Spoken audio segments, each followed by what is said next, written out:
Delusional customer refuses to show ID and calls the owner to get me fired. But I know the owners. Here's what happened. Subscribe to AmITheA on YouTube and hit the bell for notifications.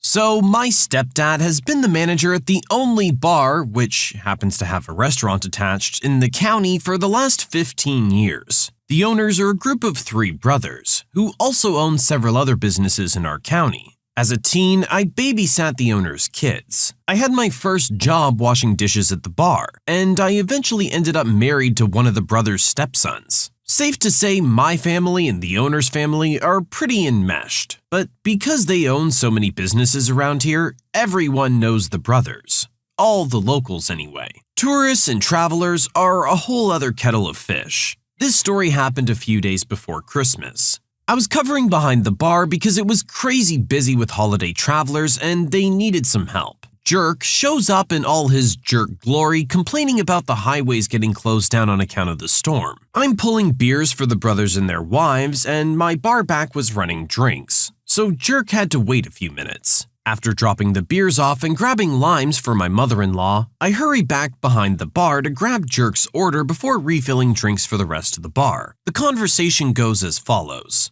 Where the heck have you been? I'm a paying customer. I shouldn't have to wait a half hour before you even take my order. At most, it was 5 minutes. I'm sorry for the inconvenience, sir. I just had to run some drinks real fast. What can I get for you? Beam and Coke. That's Coke, not Pepsi. And hurry up, I'm already getting sick of being here. Absolutely. I'll just need your ID, and that'll be $6. ID? I'm obviously not a kid. Just get me my drink. In this state, we ID every person every time, regardless of age. I need some ID or I can't serve you, sir. Oh, really? How about I just call the owner and have him sort it out? You'll probably lose your job in the process, but I'll get my drink. You still want my ID? Yes, sir, I still need your ID, and the owner will agree with that. At this point, he actually pulls out his phone and makes a call. Don't know who he called, but it wasn't one of the brothers whose table I can see from the bar. He hands me his phone, and an unknown man tells me I need to just serve his friend drinks or not bother showing up for my next shift. I don't have a regular shift. I'm covering the regular bartender as a favor to the brothers. So I laughed at the unknown person and hung up. At this point, my mother-in-law and the oldest of the brothers is watching what's happening. Oldest brother comes over to find out. What's going on over here? This girl refuses to serve me. I called the owner and this little idiot still won't get my drink. Oh, you know the owner? That wasn't the owner, jerk. Yes, it was. Now get me my drink and this can all go away. Why aren't you getting his drink? He refused to give ID. Well, then she can't serve you. Do you work here or are you just being nosy? I could have you fired too. Oh, right. You said you know the owners. Older brother then yells out to the other brothers. Y'all know this guy? Now everyone in the bar is looking, because the brothers are not people you don't notice yelling in a small space. The other brothers look confused and say no. And I don't know who you are either, jerk. Either hand over your ID or get the heck out of my bar. Jerk then throws a fit and is eventually physically removed from the bar by the younger 2 brothers. Fun times, people, and so much stupid. Is this just something this guy does? Like he has a guy in his phone that they have an agreement if someone's not giving them a drink, they'll just pretend to be the owner of the place? That's a really stupid, sneaky little scam. I'm sure there are some younger employees who are scared of losing their job who do fall for this, though. But given that this guy was a tourist in a small town, this maybe isn't the correct card to play. This is probably the type of place where everybody knows everybody. That might work in large, urban, densely populated cities, but not in small towns of 500 people. You can submit your own stories to be featured here on the channel. The story submission link is in the description below, and if you want to listen to some vibey music in the background, check out easymode. Also linked below. And don't forget to subscribe. My coworker thinks she's entitled to my baby. I had to run to the store to get formula and decided to bring my 9-week-old into the store with me. It was my first time taking her anywhere other than the doctor, so I was a little nervous. I decided to carry her and keep her covered since I was only getting one thing. I grabbed the formula and made my way to the checkouts when a coworker saw me. I didn't see her, but she came straight over and tried to uncover my baby without even saying anything to me. I put my hand out, stopping her, and asked her what she was doing. She told me she wanted to see and hold the baby, since I haven't really posted her on social media. I told her that the correct way to do that would be to ask, and even if she did ask, I would have said no, because it's flu and RSV season and I don't want people in her face or holding her. She muttered something I didn't understand and walked off, and I walked to the checkouts. A couple hours after I got home, I was scrolling through Facebook and saw that she made a post about me. It said, "I saw Original poster at the store today, and she shoved me away from her saying I can't hold her baby. I couldn't even look at her baby. Parents need to stop being so selfish with their babies. Sometimes the baby's smile is what a person needs to make it through the day. Stop being selfish." Although I really wanted to respond to her post, I stopped myself. Why do some people think that babies are public property? If my baby's covered up, I don't want people in her face. No one's entitled to my baby but myself and her father.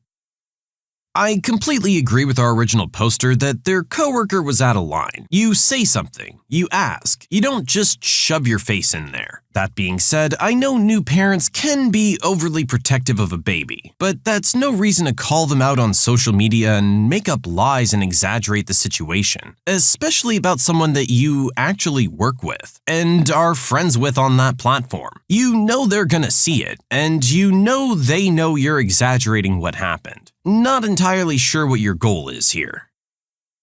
My new neighbor immediately assumed I'm the gardener. A few weeks ago, I was working the lawn in my new house. I just moved in with my wife and we were really working hard to make the place homey. I was already finishing up the lawn when I saw an old granny slowly walking towards me. I turned off my lawn trimmer so I could say hello and not have anything fly towards her. When she came up, she kindly asked me, "Excuse me, how much do you charge per lawn?" I looked at her a bit confused, but after remembering my attire, I had a hat, some gloves, and safety glasses on, and since I was new in the neighborhood, I understood that she'd mistaked me for a gardener. I looked at her and said, "Hello, how can I help you, ma'am?" She kindly told me that she wanted her lawn mowed, but she doesn't have as much money since she lives alone, and asked if I was willing to take $20 for the work. I looked at her place and saw that the lawn in question was incredibly out of control, as if it wasn't mowed in months. And since it was a small area, I told the kind granny, "Don't worry, ma'am, I'll take care of it." The deed took me almost 20 minutes to finish mowing and an extra 10 to take the trimmings and clean the surrounding area. After I was done, she came out of her small house with a tall glass of water, which I accepted gladly and proceeded to hand me the money. That's when I said, "Don't worry about that, ma'am. I'm not a gardener, I'm actually your new neighbor. I did it because I wanted to, not because of the money." She immediately apologized for the confusion and told me she was ashamed to ask me something like that. I told her not to worry about it, and that it was something I did out of the bottom of my heart, and if she needed help with her lawn to please call me again. She began to cry and thank me profoundly, and began to tell me her story. Turns out that she was living alone for a while and that her husband died a few months ago, and she didn't have anyone to help her as all her children were living in the US. After the tale, she thanked me again and we went our separate ways. Now, every time I help her with her lawn, she always gives me a glass of water and a big bag of fruit from her mango trees or banana trees.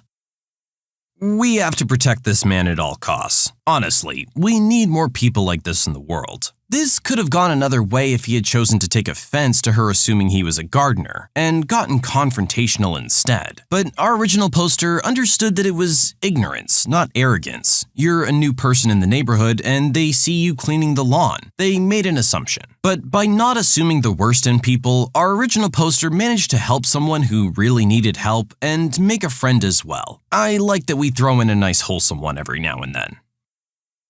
Random jerk wants to yell at me over parking, not realizing I'm the guy who's interviewing him for his new job. I used to work for a large state agency, and after 5 years had become a middle manager. My office was in the state office tower downtown, and parking was scarce, but middle management and up got reserved parking in the garage attached to our building. This was a great perk, Since it's a cold state and on days that the tower garage is full, you have to park at a private garage about a mile away and walk. One day, I had to run a few errands and pulled up to the garage a little later than usual. By the time I had gotten there, the sign on the garage said it was full, but I had a badge that let me go in anyway and drive down to my reserved spot. There was a man at the gate who was trying to get in despite the sign that said it was full. When I realized he didn't have a badge, I backed up a little and honked my horn to let him know he could back up. This infuriates him. He gets out of his car and flips me off and hurls some few choice words my way. As he backs up out of the spot, I pull up to the gate and he yells some more words my way about how stupid I am and that I can't read that the garage is full. I ignore him and assume he's just some guy there to have a meeting at one of the dozen or so agencies in our building, and go ahead and park my car. I get to my desk and get an email from HR that one of the upper managers was sick and that I needed to cover some of the interviews. Interviews in our agency start with a group of prospective employees working on a small project together, and then the candidates sit in front of a panel individually. I walk in the room where all of the candidates are sitting, and there I see him,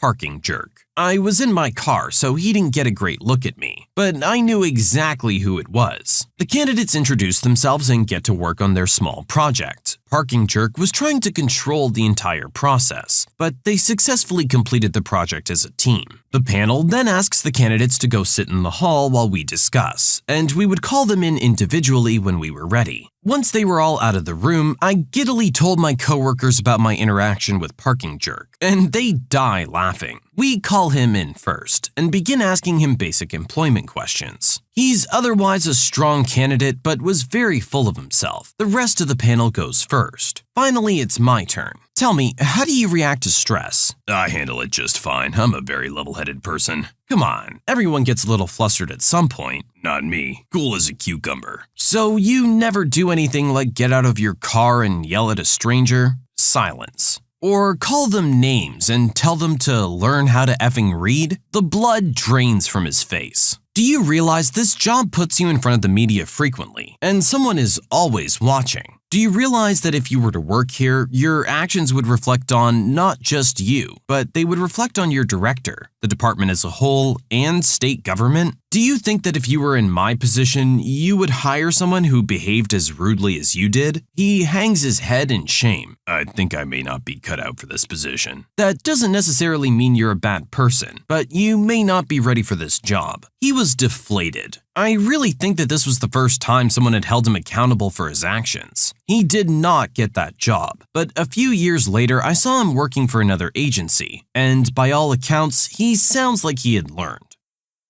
This sounds like it could be one of those times where the guy was just having a bad day. Who knows? Maybe that was like his third parking lot he was trying or something, and he felt he was going to be late for his interview. He lashed out. It just happened to be directed at the wrong person for him. I'm not defending his actions. By all means, you shouldn't act that way. You gotta keep your cool. It's not the guy behind you's fault you can't get into the parking garage. But at the same time, I think it's important to understand that not everyone is immediately a jerk, and we all act the way we do for a reason. That guy's not angry at you. He's angry about something else, and that anger's just being directed at you. We're all human, and we all lose control of our emotions sometimes. You can't always just assume the worst about the world. I'm gonna give this guy a pass for the day. And sometimes you have to do that for you, not for the jerk.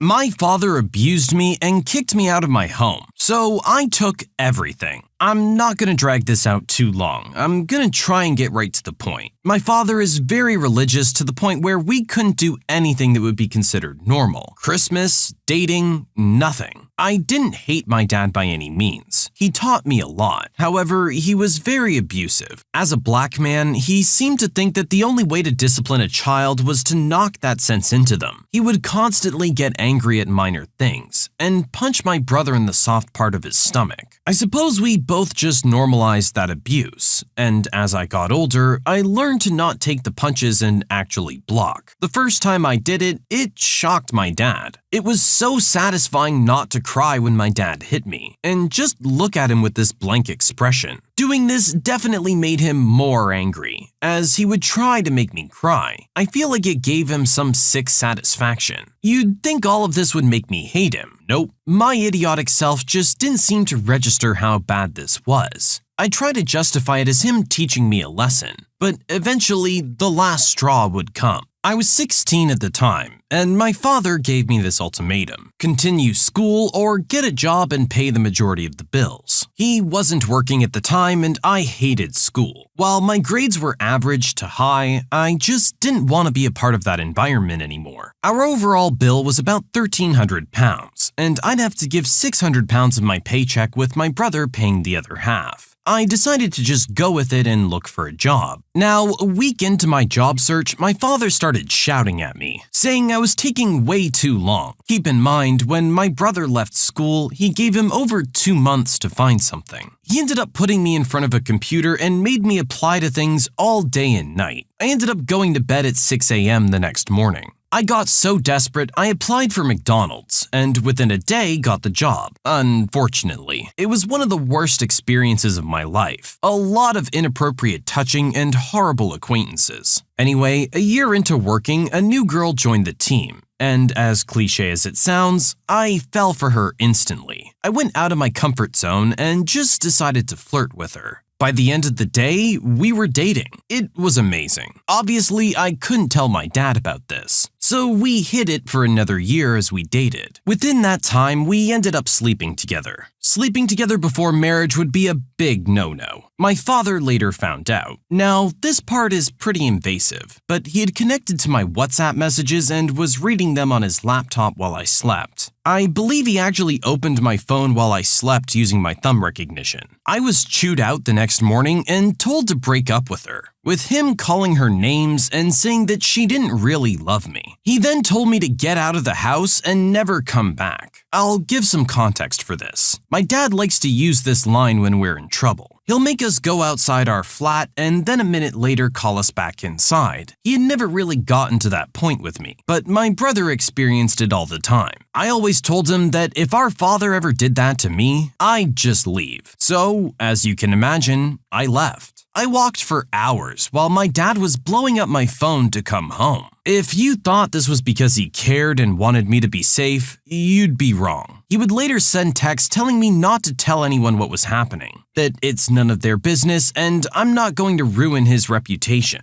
I wasn't planning on telling people anyway, but the fact that he said that shows he only cares for others' opinions. Because I had left so quickly, I hadn't had time to grab anything. I had a phone and the clothes on my back. I had to call my girlfriend for moral support, and after talking, she straight away booked a hotel. I was so thankful. Lucky for me, I was getting paid the next day, so I'd be able to get my money and hopefully rent a place. To this day, I haven't spoken to my father, and I completely blocked him. And while I struggle to pay my rent every month, it's still way better than my situation prior. The story does have a happy ending. Remember how I wasn't able to get my stuff? Well, my father had gone on holiday. One of my friends tipped me off to this. So my girlfriend and I went back to the house and broke in using a credit card. My dad never properly locked his door, so if you just swiped a card through the door with enough pressure, you could eventually make it turn and get in. I was actually struggling to do this until the neighbor came by and actually did it for me. He was such a good guy. I know he just assumed we were locked out, but he really saved my life more than he knows. I took everything I wanted, including stuff like the TV, since it was my money that paid for everything. I can only imagine how shocked my dad was when he came home and found all my stuff gone. The jerk was probably just gonna sell it to try and cover the rent. This is a tough one to comment on. Different places, different cultures and religions have different rules for their children and different beliefs on how they should be raised. I'm not here to comment on what's right and what's wrong in terms of your personal beliefs, but that's what it comes down to. Your personal beliefs. Our original poster believed differently than his father, and apparently that's just unacceptable. And that right there is the real problem. He's not being given a choice. If he goes through life life and chooses to follow the same religion and same beliefs as their father, then great. But sometimes parents end up trying to push this kind of thing too hard and end up steering their child in the complete opposite direction. They have nothing but negative experiences with this culture and religion, and thus want nothing to do with it anymore. You can't really blame them for that thought process. Something like that needs to be a willing choice from every person. It doesn't matter if they're your kid. They're not necessarily going to think the same way you do. They're not a clone of you. They're a unique individual. When you subscribe, make sure to hit the bell to turn on notifications. Put the playlist on in the background to finish listening to all the stories. Or if you want some vibey music to put on in the background, check out easymode. If you like Am I the Jerk, give Am I the Genius a shot. Everything linked in the description.